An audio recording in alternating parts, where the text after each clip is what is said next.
Let's have a good one. Here we go. Hello. Hello. I can see we are live. Hello, everyone. Good evening from London here. And good afternoon to Adam Bernstein, who is joining us from New York, if I remember correctly. Yep. How are you, Adam? I'm good. Yes, it's been a very powerful solstice. It's here in upstate New York in the Catskills. It's 1:15 now, so we're starting a couple minutes late. So hopefully anybody on my end that joined us at 1, they're getting the notification and coming on and watching now. Absolutely, and we need to apologize. We were very, very keen to try and get Nikki Di Girolamo with us, the founder of Spiritual Awakening Circle, who is currently in Abruzzo Borgo in central Italy. And the energy of that historic date is so powerful there that is actually playing with technology. So we had all sorts of technological glitches, which prevented us from having Nikki joining. But we tried very hard for the last 15 minutes, and we had to give up. But we'll have Nikki another time. So I know she looked forward to interviewing you since the last 2 weeks.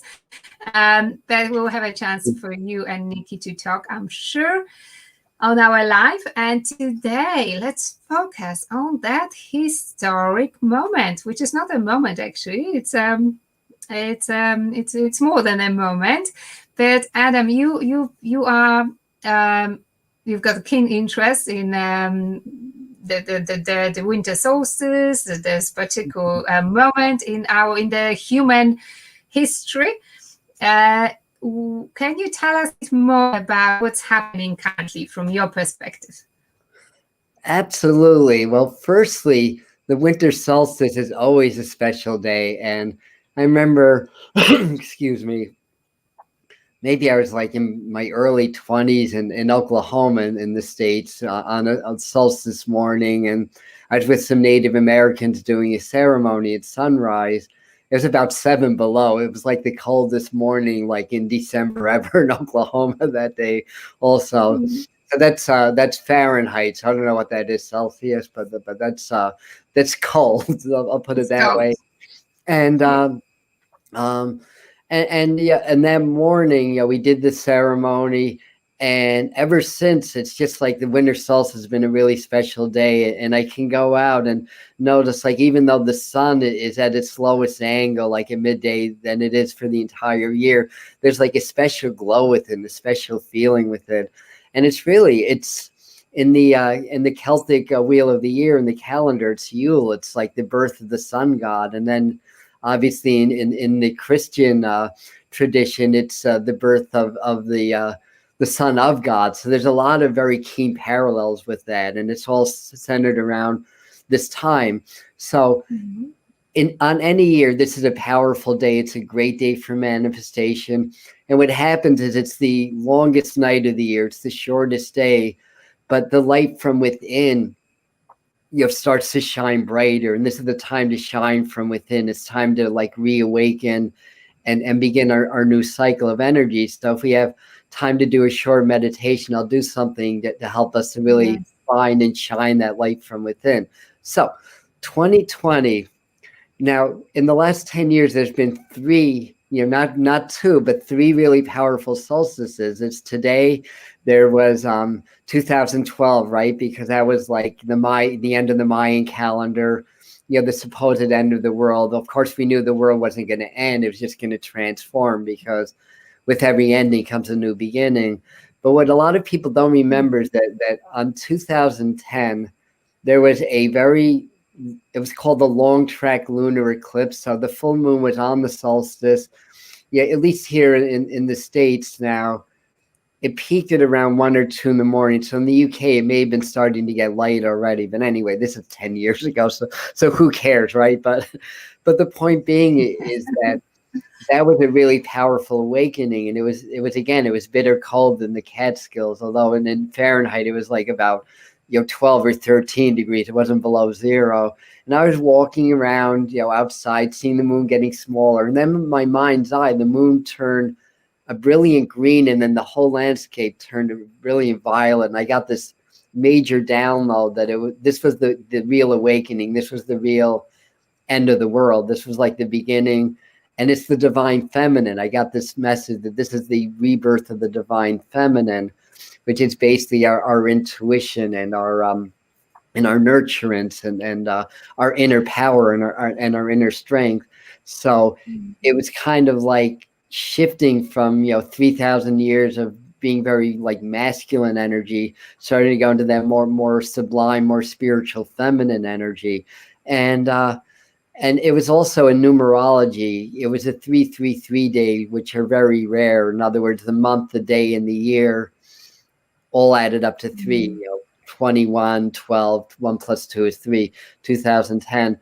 So after the eclipse, I went into a deep meditation. I sprung right out of it. And I looked at my clock, and it was 3:33 a.m. So I knew that it had begun. So I just wanted to mention that because a lot of people forget about that lunar eclipses are pretty special, and the totality lasted a full hour. So now we're in 2020, and as we're speaking, by the way, Jupiter and Saturn are coming to their closest approach in over 800 years. So this is happening right now. The solstice, I think, is around, I don't even know the time, but the winter solstice happened already. It was about maybe 6 hours ago. That's what I heard. Yes. So that happened, but now Saturn and Jupiter are in about an exact conjunction as they can get. I mean, they're not eclipsing each other, but they're really darn close. And in astrology, Saturn rules Capricorn and Jupiter rules Sagittarius. And the winter solstice is the cusp of Sagittarius and Capricorn. So the two ruling planets, I tell you, the universe could not have scripted this better. The two ruling planets of those signs, when they're in their cusp, are exactly conjunct. And in 0 degrees Aquarius also. Now I'm born 1 degree Libra, so this is really activating me, but it's activating everybody. So Aquarius, what happens in Aquarius? It's Uranus energy. It's like revolution. It's like sudden release of energy. It's spirituality. It's higher mind. It's the higher octave of the planet Mercury. So it works very much with the mind, but the universal mind. So, and then also, just as a side note, Mercury is also conjuncting the sun, roughly, maybe a couple of degrees off. And there's a few little other astrological goodies that are going on also. And then when we come to February, we're going to have 5 planets in Aquarius. I think it's 5. And honestly, I'm not sure if that includes the sun or not, but we haven't had this much activity in Aquarius since the Dark Ages turned into the Renaissance. So we're going through this spiritual renaissance right now, and nobody has to tell anybody around here that 2020 has been a really interesting and a really challenging year.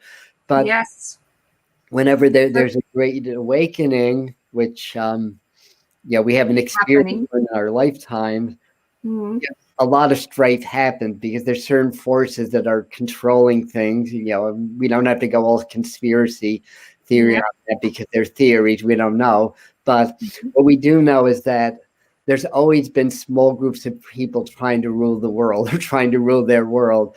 And things are very, very predicated upon money and power. So there's a small group of people that have the money and the power.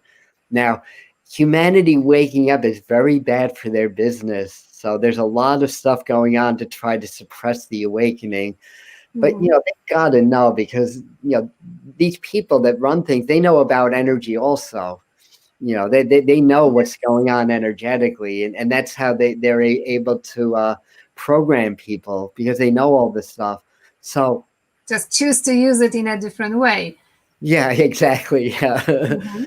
So, but so we're going to see a lot more. It's not like all of a sudden, okay, it's the eclipse. I mean, not the eclipse happened also, but, 2 eclipses. But it's not just because it's the solstice that, okay, everything's going to be fine now. We're going to wake up. It's going to be that what is it, 1,000 years of the golden age or whatever. No, 2021 is not going to be easy either. It's going to be difficult, but in a different way. It's going to be more hopeful, I believe. And I have a YouTube channel also. It's called the Medium Channel. And by the way, I'm doing, well, in the UK it's at midnight, but here it's at 7 p.m. I'm doing live mediumship because I'm first and foremost a medium, but I'm also an empowerment coach.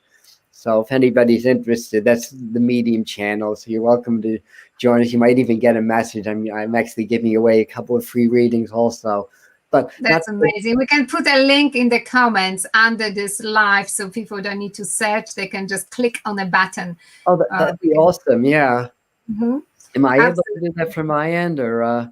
I can do it for you, or you can put a comment in a section now or after we finish, when you can focus. When I finish, because then I'm going to lose I'm going to lose my train of thought. But anyway, so on the 31st, I'm going to have my top 5 predictions for 2021, and a lot of this is around awakening and different steps that are going to happen. So we have a situation, right?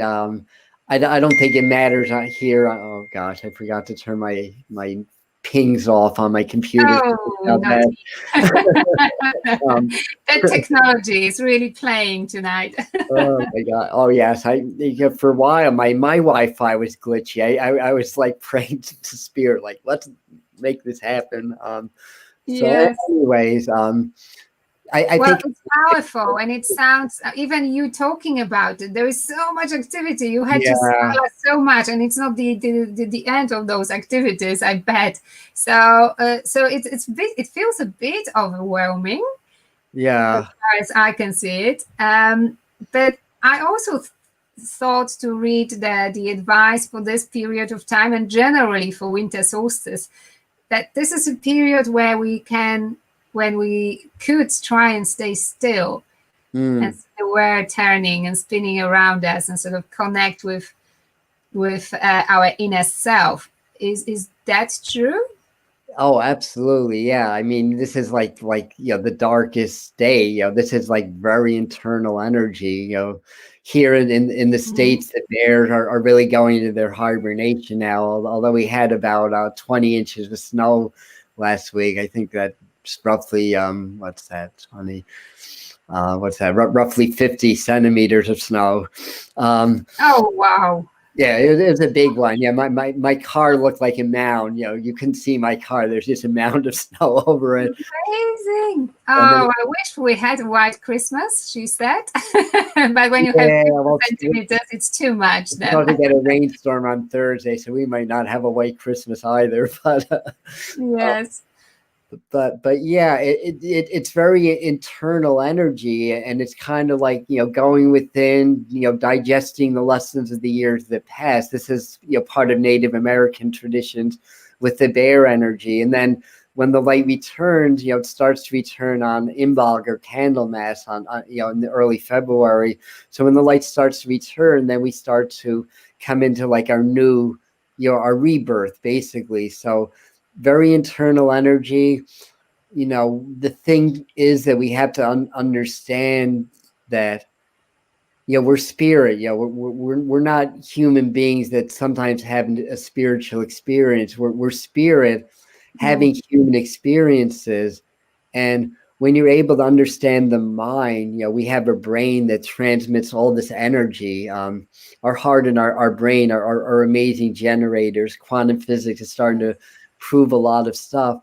So when we're able to expand our minds into our bodies, because we have a body, we're not our bodies, and then into the environment around us, that's when all the magic happens. That's when we suddenly realize that we're really like deities. We're goddesses and gods, just having these human experiences, and we can create our reality. I've already, through mind over matter, have successfully put into remission, we'll say, to be medically correct, an incurable autoimmune disorder, and I've been off the medication almost 2 years that were destroying my life, basically, and destroying my health.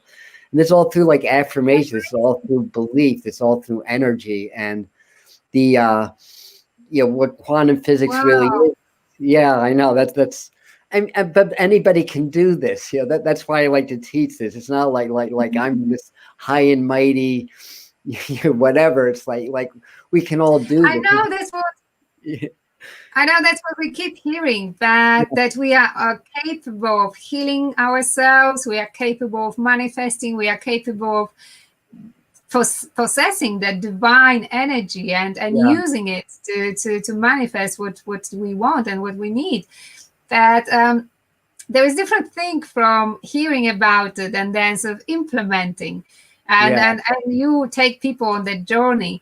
So that's obviously the time is very special. I'm sure that's really good time to start that journey as well.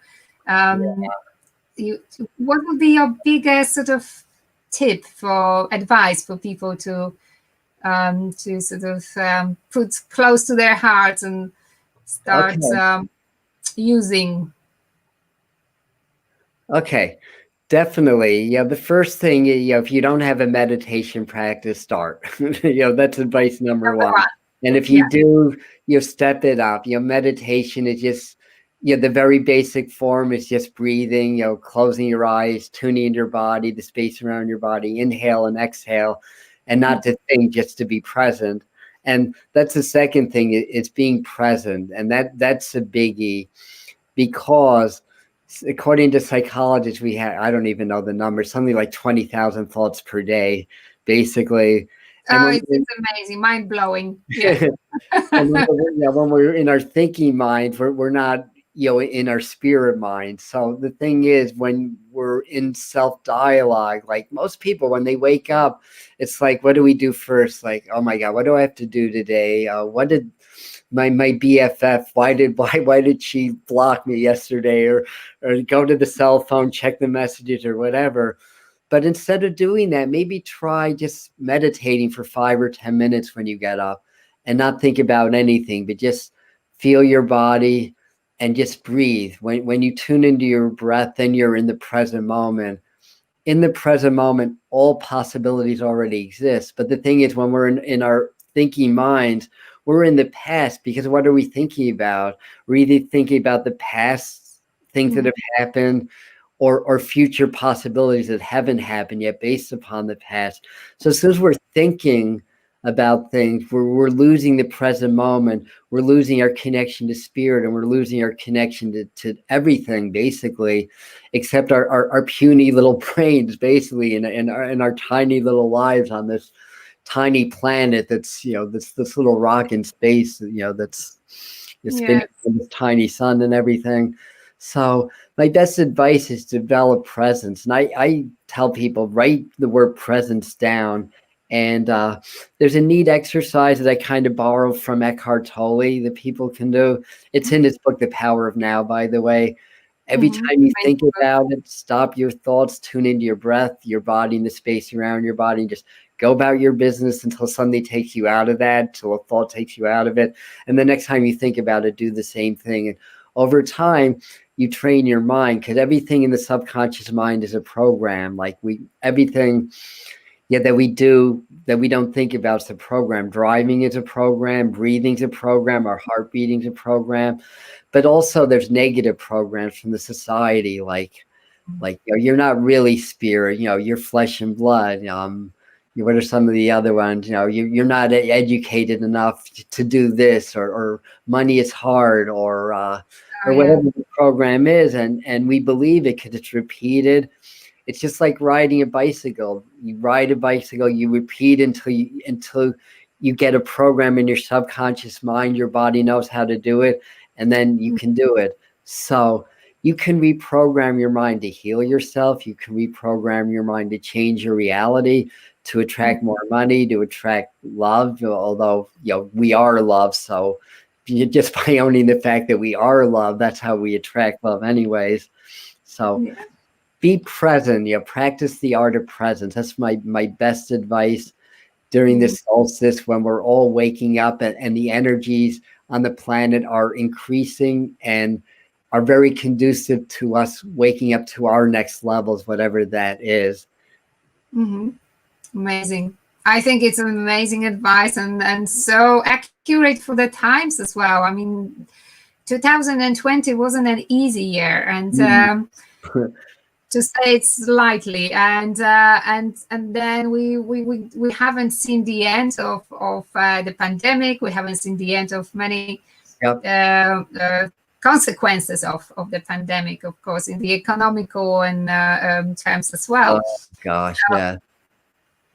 And so 2021 will follow with a bit more pain probably for some people. So therefore, the advice, I think, is absolutely amazing to stay present, stay high vibration, at high vibration. Yeah. High vibes all the way.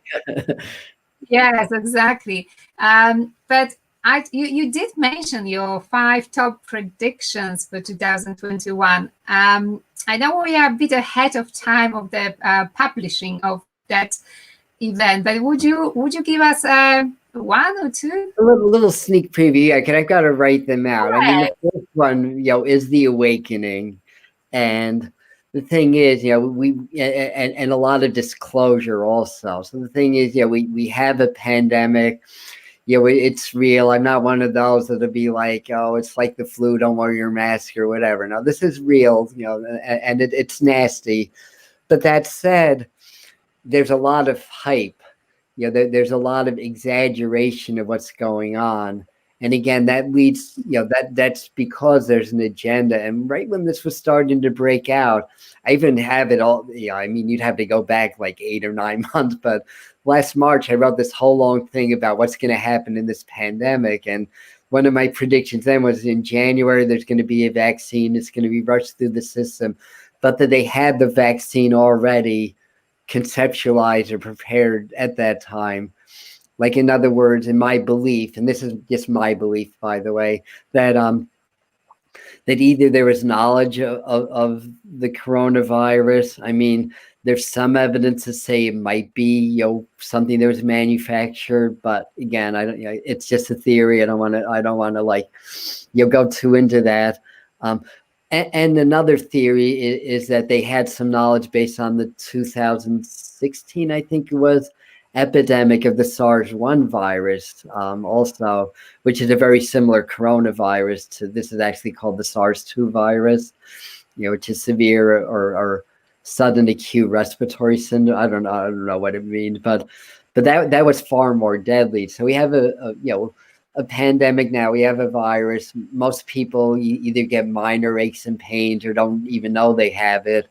5 to 6% of people get moderate to severe symptoms where they need hospital care and they need medication. And 2 to 3% of known cases are wind up in a fatality, but up to 50, if not more, cases are never known. So the conjecture is that maybe 1%, maybe 0.5% of people die. Now, granted, like in our country, if in the United States, if half the people got it, which would be I think 125 million, and only 0.5% of them die, that's way too many dead people, obviously. But taking this into perspective, I think we have to understand there's something more going on, and we don't know exactly what that is. But I believe even in the early part of 2021, more information is going to come out, and we're going to start to understand more what this virus is, what the lockdowns were about, because the World Health Organization had a plan that would have avoided some of the economic hardships. The countries didn't listen. So at that time, I was wondering, why do we even have a World Health Organization? And there were people in this country that, that were kind of denouncing the WHO as basically one of the the control mechanisms of the elite or whatever. But that said, we had a plan like stop travel, no crowding, seal when hotspots develop, seal it off. And we could have flattened the curve just fine without locking everybody down, crashing the economy, and all this stuff happening. So my question is, why didn't we do that? And I think, and again, we may never know everything. And I mean, of course, I want to believe it's just, a natural virus. The earth is a very closed and fixed system that's always seeking balance. As we eradicate one disease, a new disease comes up. That doesn't mean we shouldn't get our vaccinations or whatever, but that's just the reality that everything maintains a balance. The earth is alive, and we're part of her. We're all connected to that energy. So I want to believe it's natural. I've seen some pretty compelling evidence to the contrary, but again, I don't know. I'm not going to talk about anything I do not know. But what I do know is that for whatever reason, the media is hyped it, has made it seem exaggerated. Now, this is coming from somebody that knows 14 people through other people that have passed on. So again, no diminishment, no like, let's let our guard down. I wear my mask in public. My choice, I'm not telling anybody, what choices they should make. And I think, that, so, and another thing is, I think there's going to be a lot of awakening. I think there's going to be some more crashes in the money systems, but in the difficult economic times, we're going to understand there's new ways that we can make money, that like new industries are going to emerge out of that. I do feel like there's going to be more, problems with the weather and stuff like that as well.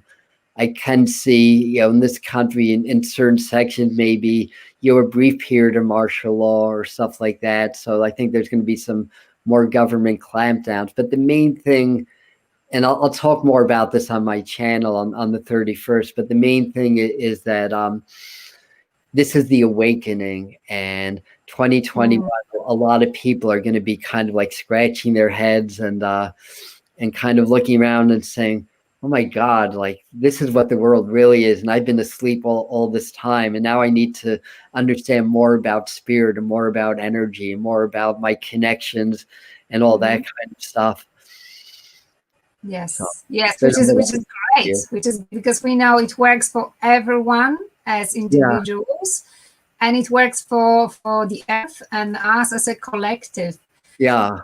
So the more of that spiritual awakening we have, the better for everyone. And you're doing an amazing job contributing to that mission. But before, I don't know if we will have time, if you will have time for a short meditation. Sure.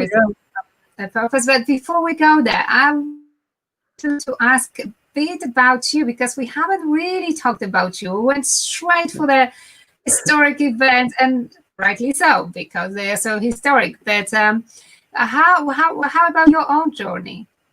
How about my own journey? Well, let's see. One of my well, I had an awakening at 19. I'm 62 now, so we're going back. I think it was 1979 or 78. I don't remember.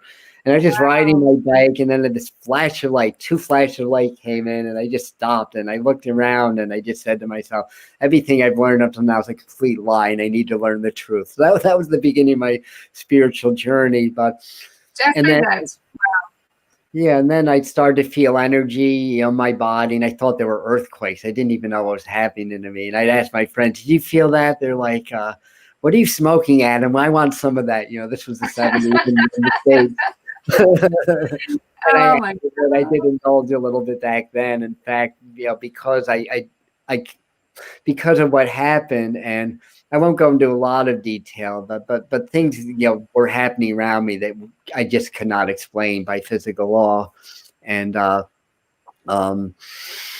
I'm just I can't even think of a clear example off the top of my head, but there'd be times I would just meditate and change my breathing. These gusts of winds would come up, or I'd meditate, and birds as far as I could see would be circling, but just over my head. I mean, all kinds of crazy things were happening, and I was hearing, I became telepathic. So I was seeing people, but knowing they were hiding everything. But I became very ungrounded, and I wound up having a bit of a problem with drugs. Just to, so it didn't.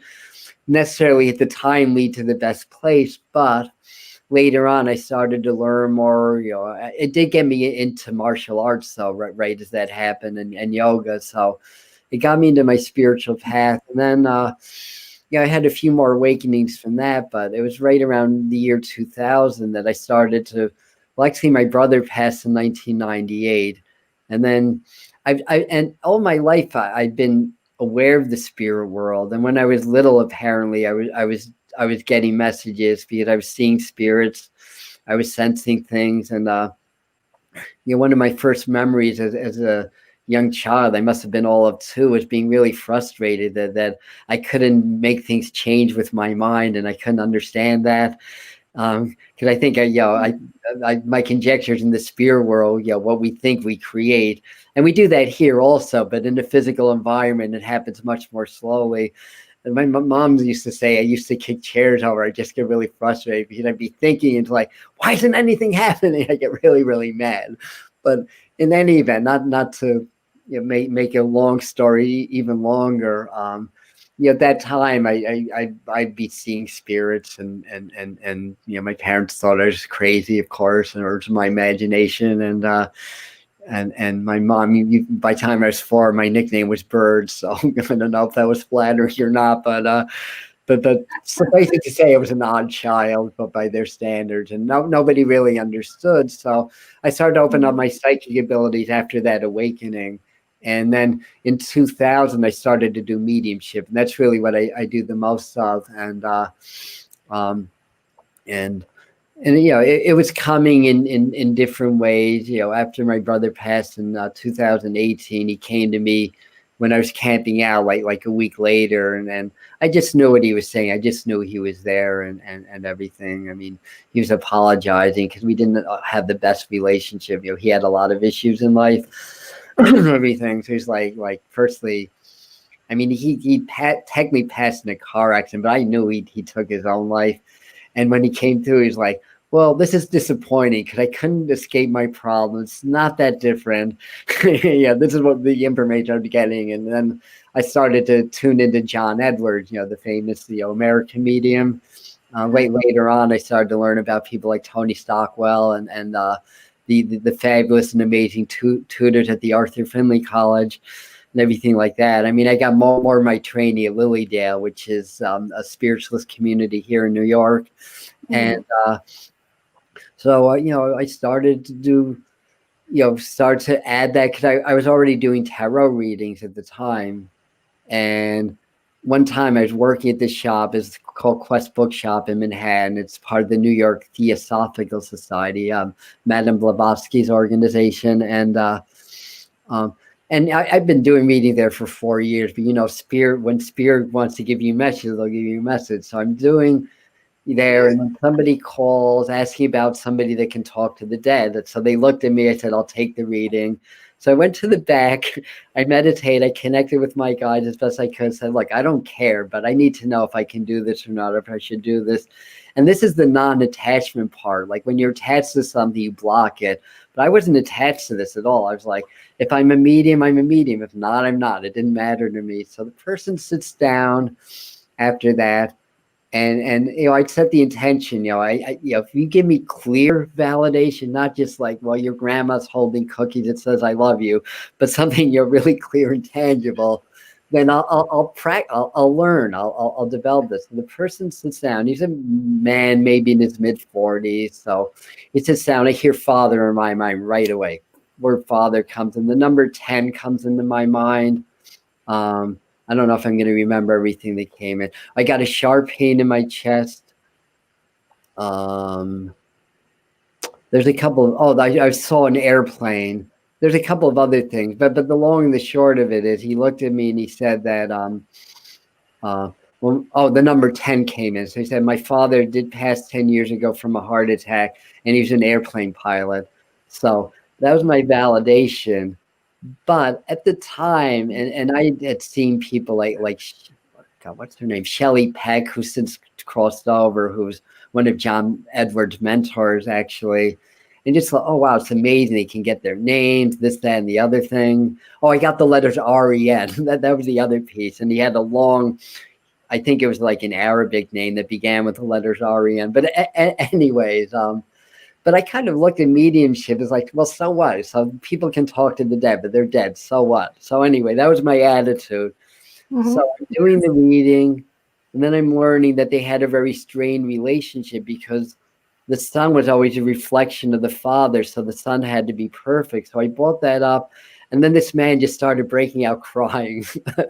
And I was like, this is my first mediumship reading. I've got a grown man crying. What the heck do I do with it? And then I hear this voice in my head saying, just lighten it up a little bit. So I talked about some family event or whatever. But when the meeting was over, he shook my hand and he said, I have been holding on to this guilt and pain for 10 years. And 1 hour with you, I can let it go forever. And I knew that this was my path. It's like, not only did I learn that I could do this, but I learned why to do it, where the healing is, what the value is in this.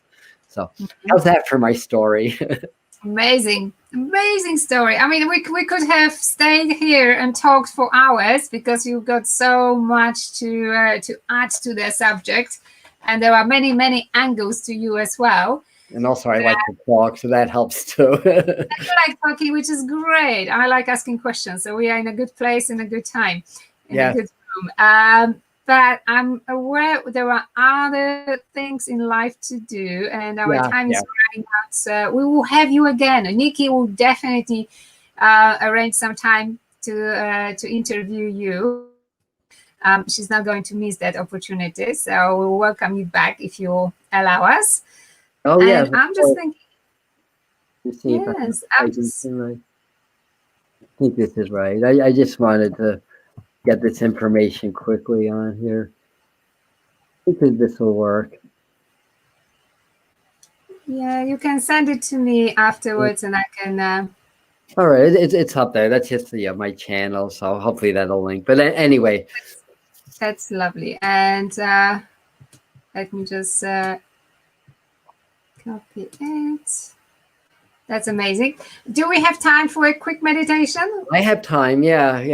I'm just going to be doing some things and getting ready for my mediumship work on my channel at 7 tonight. I mean, your people may be in bed already, but well, we will try. I mean, I will speak for myself. I will try to stay awake because that's a special time, and I'm sure it will be amazing as well. Thank you. But for the moment, should we do it here on the Spiritual Awakening Circle? Sure. Yeah. Let's do a quick little meditation. I'll do a little bit of transmission work too for everybody that's here. So in the transmission, it's like they feed me the energy and I kind of, expand it out to you all. So let's everybody just get nice and relaxed. So we talk about presence. One of the greatest tools is our breath also. And, that's how we exchange with the universe. So when we inhale, we draw energy in. And then when we exhale, we release. So we draw healthy oxygen into our bodies on the inhale. Then when we exhale, we release what we don't need anymore, which is the carbon dioxide. So as above, so below. So when we do our breathing, we can do that with the universe. So let's just to relax a little long, deep breathing from your diaphragm. When you inhale, feel the light of the universe around you. Feel the love, feel the awakening of the universe around you. You inhale, you breathe that, draw that into your heart, feel it circulate. Then when you exhale, you can release the stresses and worries of the world, the virus, the media, other people's energies, all the negativity, which isn't really, people are negative. It's just that they're confused. So, and frightened. And that's how people get negative, when they're frightened and angry. So we can release that on the exhale. So let's just get nice and relaxed. Couple nice, long, deep breaths. Inhale the love of the universe into your heart center. Feel that circulate. Exhale and release back to the universe any energy you don't want or don't need anymore. And this is the awakening. This is the shift. So this is a time where we're drawing in the light and becoming more of our light, which is our true authentic selves, and then releasing all the illusions and delusions. that we're somehow something other than spirit, somehow not connected with everything. And feel your shoulders relaxing as your breath slowly goes into a nice natural rhythm. So feel your shoulders relax, allowing any tension of the day, of the week, of the year, we'll say the year, to just fall off your shoulders. And as that's happening, just feel your chin and cheeks relax, feeling your eyes, temples, and forehead relaxing. Brush all the tension off of those areas. And if you can successfully relax those points in your body, your entire body starts to relax also. So feel your entire body relaxing as you go deeper and deeper within. Inhaling love and light into your heart, exhaling and releasing stress and worries, getting more relaxed, more at ease, going deeper and deeper, yet staying wide awake and alert and present, remembering everything that happens. You go deeper and deeper, imagining yourself in a beautiful, brilliant winter night sky. You can see all the stars, maybe the moon is out also. And just imagine, it may feel cold, but it's not cold. You can imagine being in the cold, but it being very warm. Seeing the stars, just feeling the peaceful air of the first night of winter, the longest night of the year.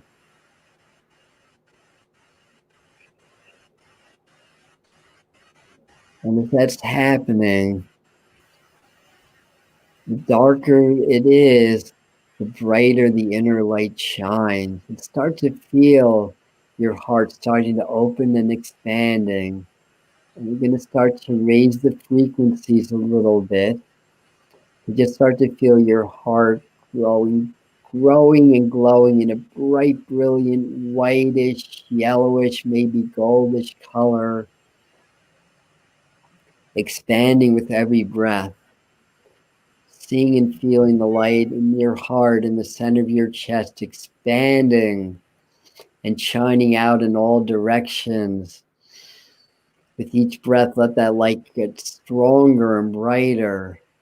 And that is the light of spirit, the light of God. We are not separated. We are one with this light. We are one with this energy. And this energy is one with us. We're raising the frequencies. Feel the light growing in your chest. Feel it expanding throughout your body. And feel that light expanding out into the room around you. Allowing your heart light to illuminate the entire scene around you. The beautiful night sky, the beautiful wherever you're sitting, on a beach, on a mountain, in a forest. Imagine that light expanding as we are raising the frequencies, raising the energies. It's time to awaken. It's time to grow to our next level, feeling the light growing and expanding. Expanding into the earth, expanding into all the other beings of the earth, the other people, the other animals, the other nature spirits. Feeling that light growing and expanding, brighter and lighter. It's a healthy light. It's the light of love. It's the light of joy. And everything this light touches, it improves. It brings in a greater sense of joy, a greater sense of health and happiness, a greater sense of well-being. And the brighter you shine that light, the more others will benefit. Feeling that light expanding. You might even visualize that you're with everybody on the planet, maybe even holding hands and sharing this light, sharing this energy. And know that this light has within it all the wisdom of the universe. And as you shine this light and it gets brighter, all of a sudden you understand what your life purpose is, why you're here at this time, why the world is in such disarray. With this light shining, getting brighter, all this knowledge is available to you, as well as what your place is and what it is that you are to do in your life. It's going to make a difference for you, but it's also going to make a difference to the world around you. So just sit in this light for another moment or two. Feel it activating your physical body, activating all the cells, all the atoms of the body, which atoms are really energy. They're 99.9% empty space. So atoms are energy. They're not solid. So we're energy. We're not solid. And feel that light activating every cell to health, to perfection, to joy, to love. And it activates the space around you. As you shine your light, it can change the reality. It changes the way the electrons and photons fire into your world, thus changing physically your environment. Expand that light. Feel it getting brighter. It can heal all disease. It can give you the answers. It can shine the light onto your problems.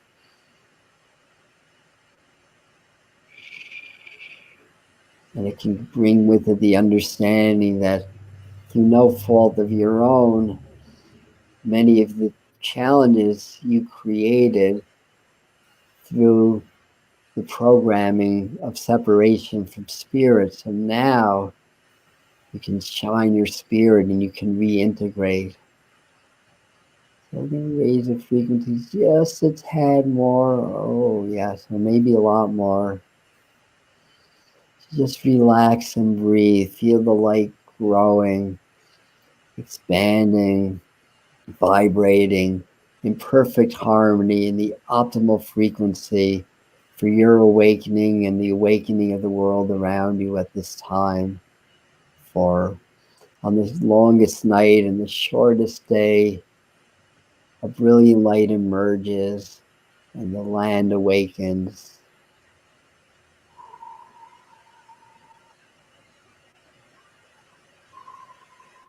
And with that, we're going to start to diminish the frequencies. If you are in your mind's eye, holding hands or connecting, bring yourself back into your body. You can drop your hand.